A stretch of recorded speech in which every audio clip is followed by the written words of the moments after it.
So first, tip ko sa'yo is to identify the topic sentence. So kasi usually apat na sentence yan, A, B, C, at D.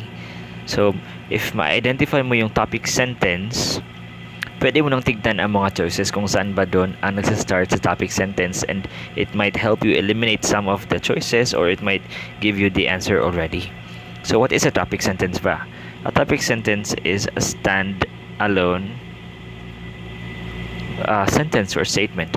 So when I say stand-alone, for example, topic sentence natin si B, without the help of A, C, at D, maiintindihan mo kung ano bang pinagsasabi niya. Next, we have supporting information 1. Ito yung nagbibigay more details sa ating topic sentence. Supporting information number 2 would give more details sa ating supporting information number 1.